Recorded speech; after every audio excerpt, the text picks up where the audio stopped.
কে বলছে R15 শুধু শক্তিটাই চলে? দিদারে দেখো, বুঝতে পারবে এরকম কখনো?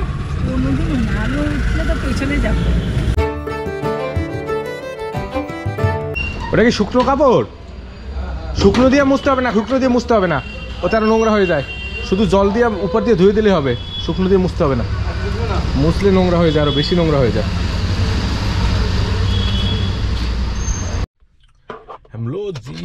তো টাইম হয়ে গেছে ঘড়িতে এখন অলমোস্ট 1:15। তো আজকে সানডে, তো সানডেতে হুট করে প্ল্যান হয়ে গেল যেটা হলো দেগঙ্গা যাওয়ার। দেগঙ্গাটা বারাসাত বসিরহাটের দিকে, তো সেখানে যাওয়ার হলো। সেখানে আমরা যাচ্ছি একটা কাজ বশত। তো কেন যাচ্ছি, কিসের জন্য যাচ্ছি সেটা তো এখন বলা যাবে না, বাট একটা কাজের জন্যই যাচ্ছি, এটাই আপাতত বলছি। তো এখন যেটা করতে হবে সেটা হলো গাড়িটাকে আমি বের করে নিচ্ছি। যাচ্ছি কেউ না, যাচ্ছে আমি আর মামি দুজনে মিলেই যাচ্ছি, এছাড়া বাকি কেউই যাচ্ছে না। তো এখন গাড়িটাকে পার্কিং থেকে বের করে নিই। এদিকে আমার দাদু ফাদু সব রয়েছে, গেট থেকে সরছে না। ওদিকে মামার সাইকেল ফাইকেল মামা মুছে ফুছে দিচ্ছে। অন্যদিকে দাদু এখানে দেখতে পাচ্ছ, দাদু গেট অবধি, গেট ধরে দাদু দাঁড়িয়ে রয়েছে। দাদুর বয়স হয়ে গেছে ঠিকই, বাট এখন অবধি তাদের জিনিসগুলো এখন অবধি যায়নি। আর একটা গাড়ির মধ্যে ল্যাপটপ রেখে দিয়ে চলে গেছে, এখনও এটার মধ্যে পড়ে রয়েছে। হয়তো ওটা আর বের করা হবে না, বাট যেটা হলো সেটা হলো আমাদের এখন টাইম হাতে খুব শর্ট, কারণ 1টা বাজে। আমাদের এখানে লেট করা যাবে না, তাড়াতাড়ি করে চলে যেতে হবে। তো দেখা হচ্ছে রাস্তায়, রাস্তায় কথা হচ্ছে তোমাদের সাথে। তো সাথে থাকো, টাটা। তুমি খাও, তুমি খাও, আমি খাচ্ছি। খাও, তাও ভালো, গরমের দিনে ফল খেয়ে খেয়ে যাবা, এটা একটা ভালো জিনিস। মিষ্টিও দেগঙ্গায় পেয়ে যাবো মামি, শুধু ফলটা যদি পাই। ফল তো না, মানে ফুল। কলকাতা থেকে যাচ্ছ তুমি, দেগঙ্গা থেকে মিষ্টি কিনবে? হ্যাঁ, দেগঙ্গায় পেয়ে যাবো মিষ্টি।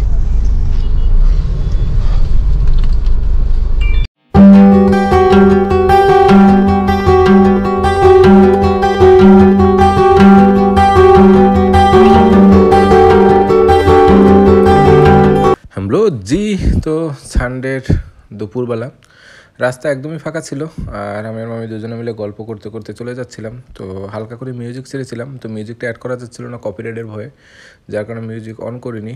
আর যেটা হয়েছে সেটা হলো যে দুজনে মিলে আড্ডা মারছিলাম, কথা বলছিলাম, পুরোনো অনেক কথাগুলো যেগুলো ছিল সেগুলো শেয়ার করছিলাম। আমি আর মামি যখনই রাস্তায় বেরোই আমাদের বেশ ভালো আড্ডা জমে, কারণ আমরা রাস্তার মধ্যে সব কিছু ফলো করি, হাসাহাসি করি, এই নিয়ে চলতে থাকে।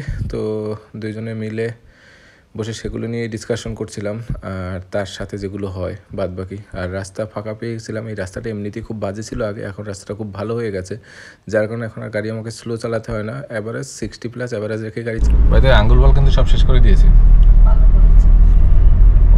যেটুক পিছনের প্যাকেট রয়েছে ও আমি শেষ করে দিতে পারি, আঙ্গুল বল থাকে না সামনে।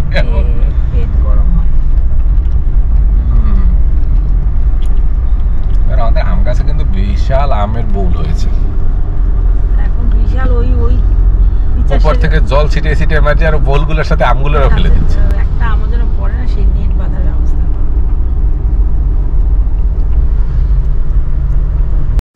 অটো শিফটের গাড়িতে আমার একটা ভালো সুবিধা হয়েছে, কারণ আমাদের বড় গাড়িটা যেহেতু অটো শিফট, আমাকে বারবার করে গিয়ার আর ক্লাস চেঞ্জ করতে হয় না। তো আমাকে একবার দিয়ে দিলে গাড়ি যে পর্যন্ত স্টপ হচ্ছে সে পর্যন্ত আমাকে একভাবে রিল্যাক্সে গাড়ি চালাবো। আমরা অলমোস্ট শহর অঞ্চল থেকে গ্রাম অঞ্চলে ঢুকে গেছি।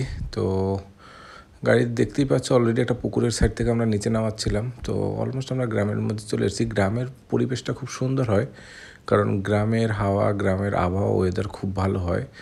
তো আমরা শহর অঞ্চলে শুধু দালান কোঠা সব দেখে দেখে বড় হওয়া, বাট গ্রাম অঞ্চলের এই যে সবুজ চারিদিকে, এগুলো দেখে আমার আমি তো একদম খুশি, কারণ সবুজ গাছপালা, মানুষজন, গ্রামের মানুষগুলো শুনেছি খুব সহজ সরল হয়, জানি না কতটা, বাট আশা করি তুলনামূলক আমাদের শহরের মানুষের থেকে বেটার হয়। তো যতটা শুনেছি আমারও তাই মনে হয়, কারণ গ্রামের মানুষের মধ্যে অত হিংসা জিনিসগুলো কম থাকে।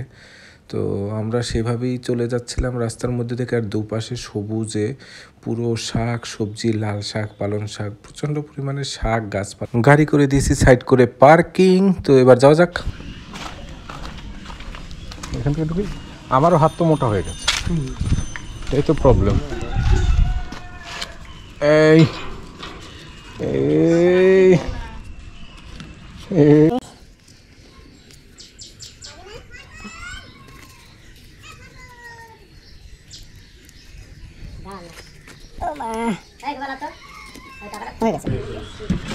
এরপর আর না পড়লে ওটা বের করার কোনো রাস্তা নেই। আসো ও মা,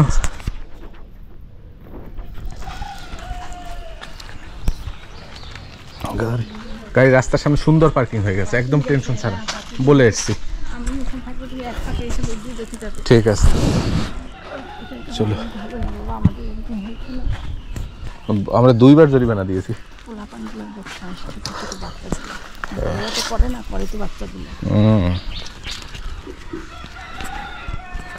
আর 2 বার জরিমানা দিয়েছি টাকা। আমরা একটা মন্দিরে এসেছিলাম প্রণাম করতে, তো সেখানের জন্য আমরা মিষ্টি ফিষ্টিও কিনে নিয়ে এসেছিলাম, ফল প্রসাদ। আর গ্রাম্য পরিবেশের আবহাওয়া খুবই ভালো লাগছিল, দুপাশে কলা গাছ লাগানো, এই ছিল আমাদের প্রসাদ। আর আমরা যেখান থেকে যাচ্ছিলাম রাস্তাটা পাকা, আবার ডান দিকে রয়েছিল এই যে ছাগলগুলো, এখানে ছাগল বেঁধে রাখা হয়েছে, যা দেখে খুব খারাপ লাগছিল। আর ডান দিকে হলো বাঁশের বাগান, দেখে তো মনে হচ্ছিলো ভূত থাকে এখানে, তো সেটা নিয়ে আমরা হাসাহাসি করছিলাম যে রাতের বেলা এইসব এলাকায় মানুষ কী করে থাকে, ভয় করে না এদের। বাট গ্রাম্য পরিবেশ তো, এদের থাকতে থাকতে হ্যাবিট হয়ে গেছে। তো কোথায় গেছি, কি করতে গেছি সেটার রিভিল এটাই করলাম যে আমরা মন্দিরে গেছি। আমরা গাইস, তো আমরা এসেছি একটা মন্দিরে। তো বেসিক্যালি মন্দিরে আসার রিজন হলো এখানে অনেকদিন ধরে আসবো করে বলছি, ভাবছিলাম, বাট আসা হচ্ছিল না। তো এখন ব্যাপারটা হয়ে গেল যে মন্দিরে তো আমাকে ঢুকিয়ে দিয়েছি আমি গানের মধ্যে, তো তাকে কেন একা ছাড়লাম, এটা একটা রিজন যে তাকে কেন একা ছিলাম এখানে আসলাম। এটার মেইন রিজন হলো আমরা যেখানে গাড়িটা পার্কিং করেছি, তো এই যে গাড়ি পার্কিং করেছি এখানে লোকজন রয়েছে এখানে। তো এর আগেও আমরা গাড়ি নিয়ে এসেছি, তো তখন আমরা যখন স্পেশালি করোনার মধ্যে এসেছিলাম, তো করোনার সময় আমাদের গাড়ি যখন এখানে যতবার করে নিয়ে এসেছি ততবার কী হয়েছে, আমরা এখানে গাড়ি রেখে ভিতরে চলে যেতাম, তো গাড়ি ড্যামেজ হয়ে যেত, কেউ দাগ দিয়ে দিত। তো আমরা তখন স্পেশালি রেবের গাড়ি ইউজ করতাম। তো রেবের গাড়ি তখন ইউজ করার কারণে এই জিনিসগুলো অ্যাকচুয়ালি বেসিক্যালি হয়েছে। তো এখন কী করলাম, এখন এই কারণে আমাকে ঢুকিয়ে দিয়ে আমি এখানে বসে রাখলাম যাতে গাড়ির কোনো ক্ষতি না করে, কারণ গাড়ির ক্ষতি করলে এখন আমাদের কাছ থেকেই টাকাগুলো যাবে। আর এখানকার লোকজন অতটা পরিমাণেও ভালো না, কারণ গাড়ি ঘোড়ার গ্রাম্য পরিবেশ বলে। তো অলরেডি আমরা প্রায় 5-6 হাজার টাকার উপরে অলরেডি আমরা এই ড্যামেজ চার্জ দিয়েছি। তো এখন চাই না যে আর কোনো ড্যামেজ চার্জ আমাদের কাছ থেকে নেওয়া হোক। তো যার কারণে আমরা এখন আর এখানে আমি বসে আছি। তো হয়ে গেলে আমি বলছি আমাকে ফোন করতে, তো এই ফোন করুক, তারপরেরটা পরে দেখা যাচ্ছে। তো আমি এখানেই বসে আছি, আবার যাওয়ার পরে তোমাদের সাথে কথা হচ্ছে। মন্দিরটা আমি তোমাদেরকে দেখাবো, মন্দিরটা তো দেখালাম যদিও, আবার দেখাবো ওখানে। ওকে চলো, টাটা। গ্রামে যে সব কিছুই সম্ভব তা এটা না দেখলে বোঝাই যেত না। মানে গ্রামে একজন স্নান করে এসছে, স্নান করে এসে পুরো ভিজা শরীরে এখানে বসে গা মুছছে। তো পেটে তো মনে করো এই ট্যাবস বেরিয়ে গেছে। আর বাকি যেটা রইলো সেটা হলো যে এটাই বাথরুম, এটাই হলো স্নান করার জায়গা, সব কিছু। এবার এসে ডিরেকশন দিচ্ছে টাসিভাবে খেলতে হয়। তো এই ট্যাব চালা লোকটা, বেশি ভিডিও করা যাচ্ছে না, দেখলে আমাকে মারবে যদি জানতে পারে আমি ভিডিও করছি। হামলো জি। তো আমরা মন্দির দর্শন করে আমরা বাড়ি ফেরার পথে, তো যখন আমরা বেরিয়েছিলাম তখন শোয়া একটা, এখন সূর্যি মামা ডুবি দেয়, বাট এখান থেকে সূর্যি মামাকে দেখতে দারুণ লাগছিল, যার কারণে ভিডিওটা ক্যাপচার করলাম। তো আকাশে সূর্যি মামা যেভাবে দেখা যাচ্ছিল বেশ ভালো রোমান্টিক একটা ওয়েদার ছিল, আর পরিবেশটাও তেমন একটা খারাপ ছিল না, কারণ আবহাওয়াটা নর্মাল ছিল। কে বলছে R1 ভাই শুধু চক্রিরাই চলে, দিদারে দেখো মুখটা দেখে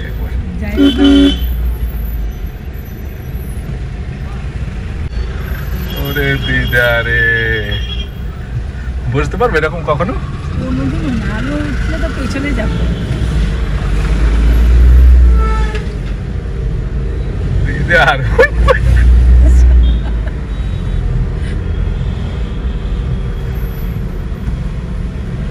ইয়াং বয়সে উনি টুর চলেছে। হ্যাঁ মনে তো ছিলাম, কাকার দোকানে একটা প্লাস পয়েন্ট ছিল কি বলতো, কারণ কাকা তোমার হলো দোকানের খাবারগুলো খুব ভালো ছিল, বুঝলা। একটা দোকানে এখানে বেঁচে গেছে, সেটা হলো এই যে পেটুক মহারাজ। এ করছে কি, এর নিচেই দোকানটা করে নিয়েছে, বুঝলা। এর নিচে দোকানটা হয়েছে পেটুক মহারাজ, যেটা আমরা তুমি আমি দাদু খেতে আসলাম। নামিয়ে নিয়েছে নিচে। হ্যাঁ, ওর নিচেই করেছিল, উপরটায় তখন খাবারটা নিচেই তৈরি হতো। আচ্ছা, ওইটাই করে নিয়েছে, ওর তো প্লাস পয়েন্ট ওইটাই। তো কাকার দোকানের খাবারটা কি হতো, কাকার দোকানে মানে 100 টাকার মধ্যে সব থেকে হাই খাবার ছিল। ওর মধ্যে তুমি সব পেয়ে যেতে, তুমি ম্যাগি থেকে শুরু করে যাবতীয় সব কিছু পেয়ে যেতে। আর কাকার দোকানের চা আর খাবারের মান ছিল ভালো। ম্যাগিটা খুব সুন্দর।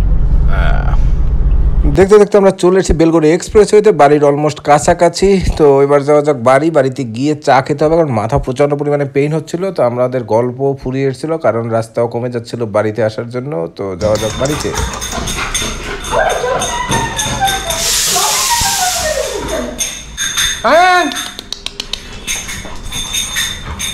চলো, চলে এসেছি বাড়িতে। তো দেখা হচ্ছে পরের ভিডিওতে। তো সঙ্গে সঙ্গে ভালো থাকবে, সাবধানে থাকবে, টাটা।